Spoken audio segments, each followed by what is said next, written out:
Employees of a business or organization regarded as a significant asset in terms of skills and ability is what is often referred to as human resources. The cooperation between the employees and management of any company is very, very significant in the company's growth. Today on the program, we will be receiving a human resource professional with over 15 years of experience in all the areas of human resources and 12 years of leadership in multinational companies. He is Dr. Etime Godwill.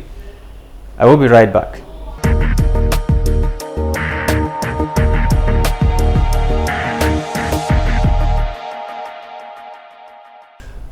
Dr.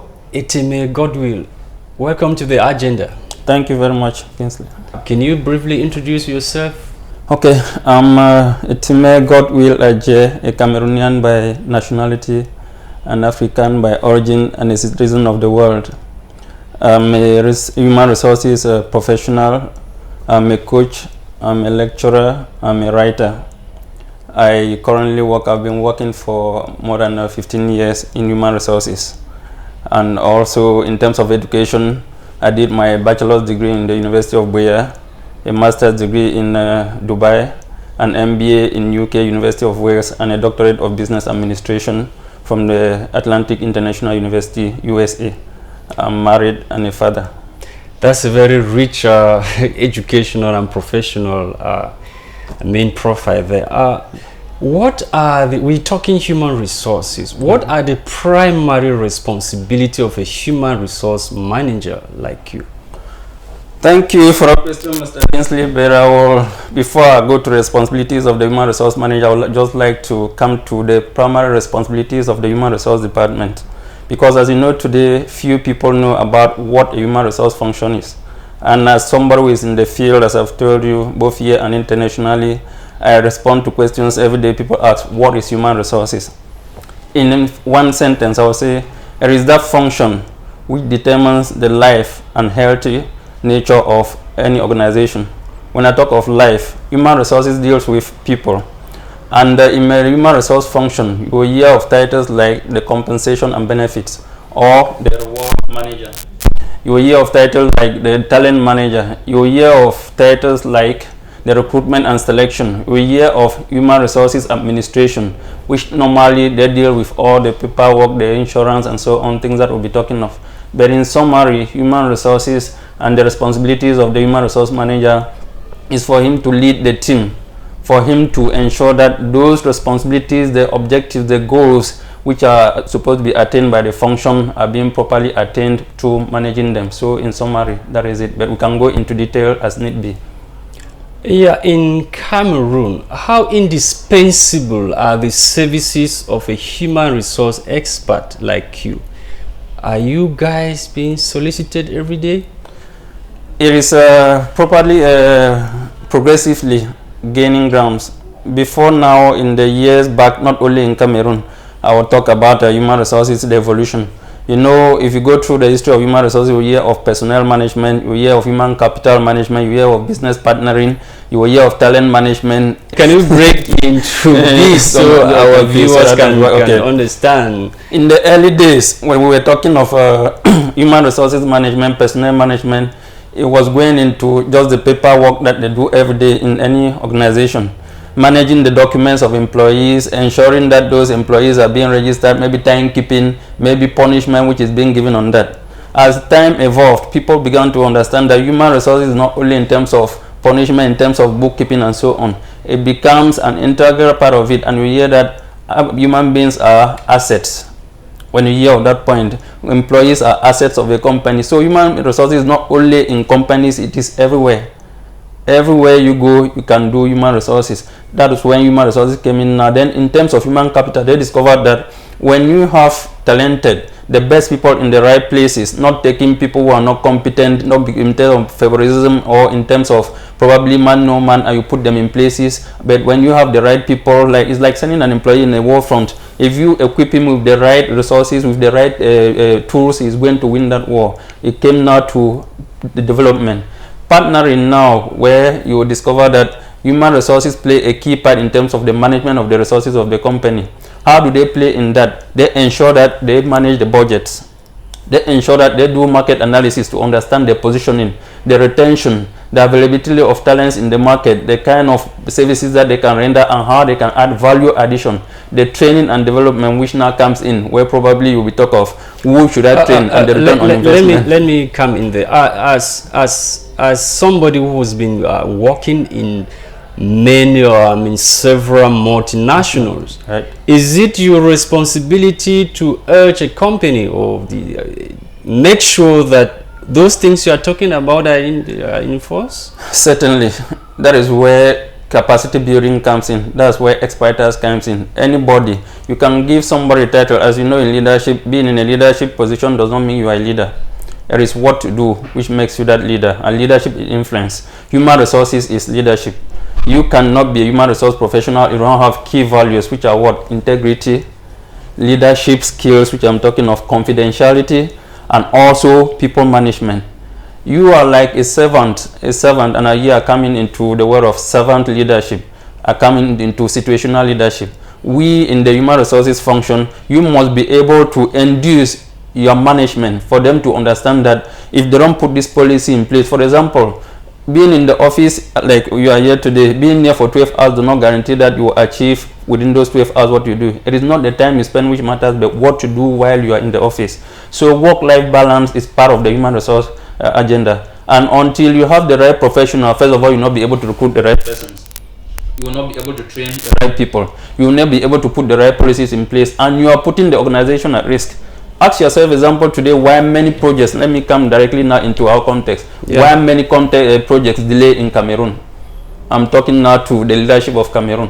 Why do they delay? If they are honest with themselves, they will know very well that because they have not put human resources at the core. We call the name human resources, but how do we implement it? They have not put it at the core. Ask, for example, a project which is supposed to last for 3 years. Who are the people who are going to do this job within 3 years? At what stage are you going to need what talents, and are those talents available? If you don't have the talent, so you're indirectly saying that the government neglects the services of human resource professionals and experts like you? And I have evidence for that. I've done a research and I've written a book on that which I did on Cameroon, which is already published, and we'll come to that. Right? Let me take you to something here. Cameroon is amongst the African countries currently experiencing a crisis in the area of human resources for health. The major causes of this crisis include poor production and recruitment planning of health personnel, as well as shortcomings related to the management, which can be seen, for example, in the uneven distribution of existing health workers. Additional factors in the crisis include low salaries, poor working conditions, and migration to developing countries. As a human resource manager, what advice can you give the government so that we can have a universal health coverage in Cameroon? As you know, first, universal health means that everybody has health available which is accessible, without any discrimination in terms of either financial, ethnic, or sex or gender or whatsoever. That health system treats everybody and satisfies people when they need those services, and that it does not add any financial burden on the people who are using it. That is not people who have the money who can use that. So when you're talking of, I think first, a universal health system in Cameroon is more than possible, because we see countries in Africa, there are about 11 of them, countries like Rwanda, countries like Burkina Faso, South Africa, Algeria, Morocco, just to name a few, that already have it. I don't see what they have which we do not have. Here it is. So where does the problem lie? Leadership, governance, where you put your interest. There is a scale of preference. You have a scale of preference. I come to companies. How many companies, there are laws in place? It is not having the laws which matters, but what you put into implementation which actually matters. How many companies in place give insurance to their employees? Are they supposed to give? How many companies, how many employees work in companies that even have contracts that are written, that are signed, and that are legalized in the labor department? Who are those who are supposed to put this in implementation? How many companies violate the rights of employees and nobody can say anything? That is why I come into governance. I think that the government still has a lot to do. A lot is written, but little is implemented. So what are you telling the government to do so that this goal can be achieved, this goal of universal health coverage? What I'm saying is, health, there is no compromise with people's health. Without people, there is no government. Without people, there is no company. Without people, there is no organization. What we say is, a healthy mind is a productive mind. It is a satisfied mind. It is a motivated mind. And a motivated mind is a productive mind. So what am I trying to say? Even if they cannot give universal health to everybody, it begins somewhere. Let them start with the institutions, the employees who are working. If at all you are covered, as I'm here, I'm working. If I'm covered, at least I've taken care of myself. The burden I was supposed to have on myself, I can push it to the others, to my children, and by then we'll be moving forward. And secondly, it is not just putting into paper that we're having a universal health. I'm still talking again on governance. What are we going to do for us to ensure that the rules, the regulations, there's that punitive action, there is that corrective action which is taken. We are putting a plan in place that is what we are supposed to do. This is when we are going to implement it. These are the results we are going to have, and this is what we are supposed to do. And when we don't do that, what next? What do we do? I'm talking again about talent, the people, putting the right people at the right place, not because they look that like me, not because they are short like me, but because they have the right talent for them to do what they are supposed to do. Take a practical example. If you have a round hole here and you are taking a square peg for you to put it in there, it is like you want to sweep this studio in which you and I are in. Then you have somebody who is so fat who cannot even enter the door for him to come and sweep it. He will only stand at the door and be sweeping at the front edge. The backup part of it is still going to be dirty, and there you have not done it. That's what is happening with most of the institutions that we have. So in summary, for the universal health coverage, I think it is more than possible. It is the will of the people, the will of our leaders for them to say, okay, we are going into this now. They tell the people what they can contribute into that and what will be the contribution of the people. And when it is available and everybody knows, I'm sure that it is going to be a combined effort. You know, where somebody knows that he is involved, he takes accountability. And if you take accountability, the results are assured. So I believe that it is very important for the government to take the lead, and for the government to enforce those laws that he himself has put in place, to ensure that those who are supposed to put them into implementation are actually putting them into implementation, and there is no exception in terms of whosoever, that everybody, they have equal judgment, and if it is the punitive action, if you violate them, the punitive action is same for all. Let's now dive into your publications. We'll begin with this one, a testimony of faith-driven success. What is this book all about? A testimony of faith-driven success is a book I wrote which is more about inspirational leadership. It is about career orientation. It is a book about somebody, a young man whom I have taken as myself, the life I've gone through, what I've gone through, and what I've been able to learn, the lessons I've learned, and which I'm passing over to many other people. The book has been authored by myself, the preface written by the Right Reverend Moderator of the PCC. It is also forward by Dr. Moses Funga. The book, if you read it, like I said, it talks about career guidance. It talks about perseverance. It talks about determination. It talks about goal. Like you see there, translate your goals into a vision. Today, a lot of people, because of difficulties, they feel that when you have a little bit of challenge, then it's over for you. I come from a very humble background in a village called Ebonimin, where we saw a car only once in a week, and when it was coming, we were running around because of the bad roads, which are still bad today. You own cars. And today, I never knew, or as I'm sitting here, I never ever dreamt one day I'll be here. I was determined. And even in the university, as you know very well, I was a senior union leader, not because I had the financial background, but because I discovered that I made a commitment to myself that nobody will be above me. Nobody will have what belongs to me because he or she comes from a good background. But he should have that because he is more talented than myself, because he is more suitable than myself. And that has been my leading principle. And wherever I am, I believe that I've been able to meet to expectations based on my hard work. And many youths will keep complaining that the environment, the conducive environment is not there for them to excel. So what is your secret? When I say the conducive environment is there, then I'm telling a lie, because it's not. So you're saying that the terrain is rough? The terrain is rough, and it can never be that smooth. But what I tell them is that believe in yourself, have a goal, know where you are heading to. Life is just as simple as you taking a taxi going probably to school or to the market. If you know where you are heading to, which is your objective in life, then certainly you will go for that objective.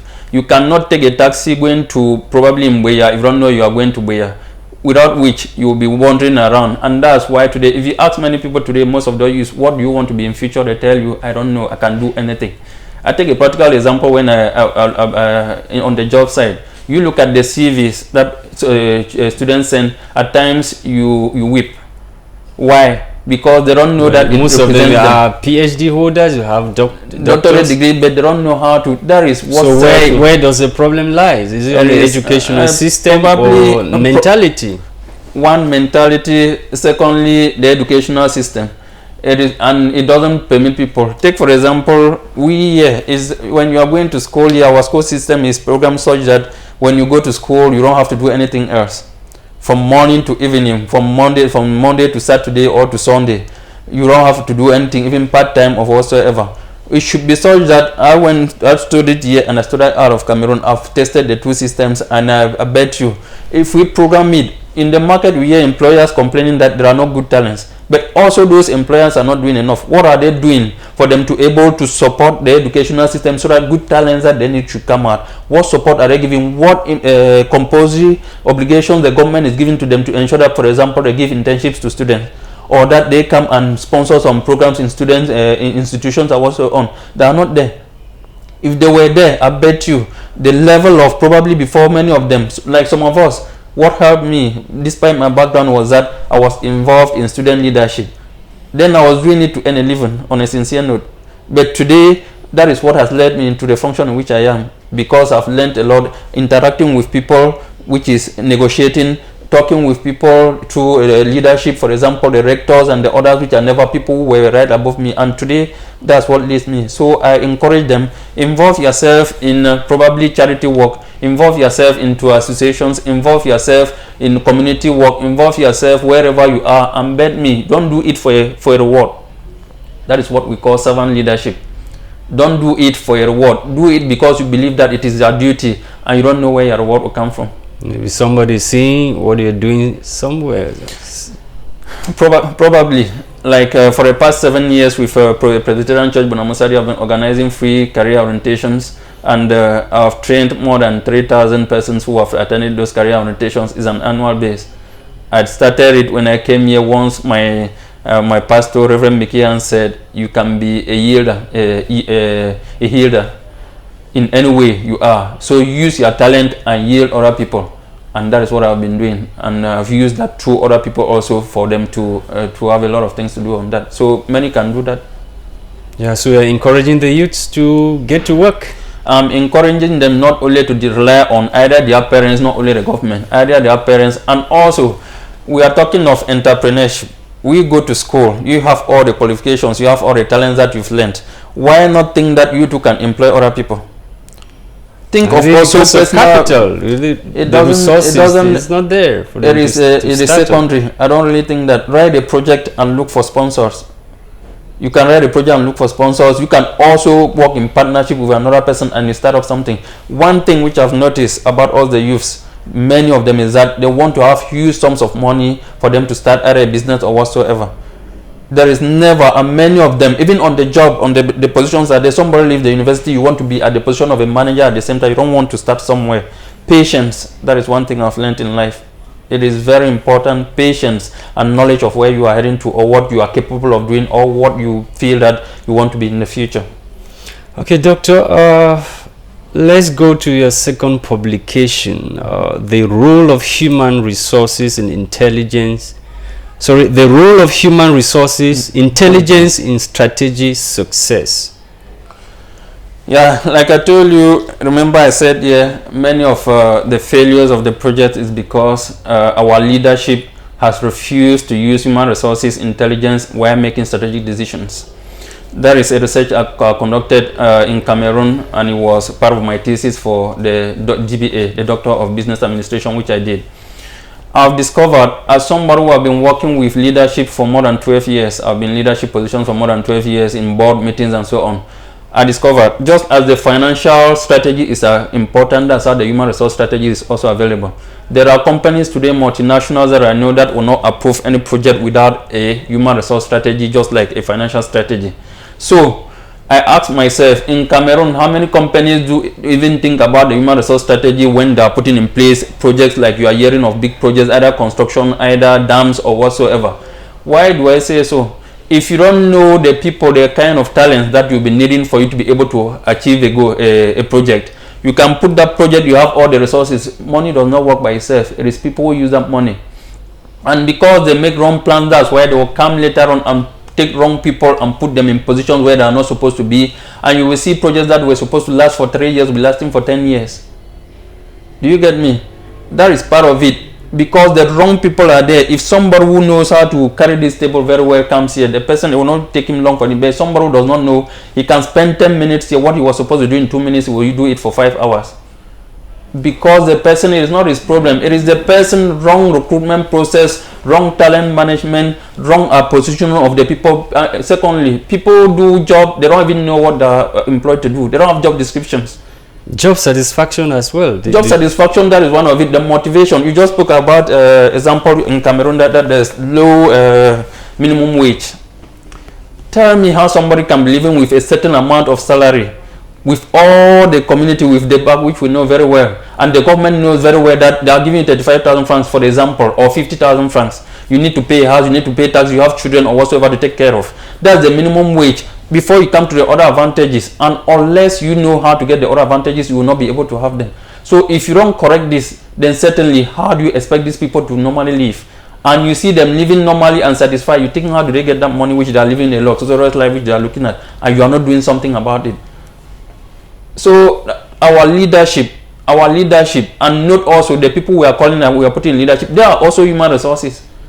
Either the president of this country, whether whosoever, whether the CEO of the biggest company in Cameroon, he is also human. He needs, first of all, he has a salary which needs to be paid. He needs to be taken care of in terms of health, as you said of. He needs to be evaluated on the job he's doing, whether he's actually meeting the responsibilities and delivering what is required.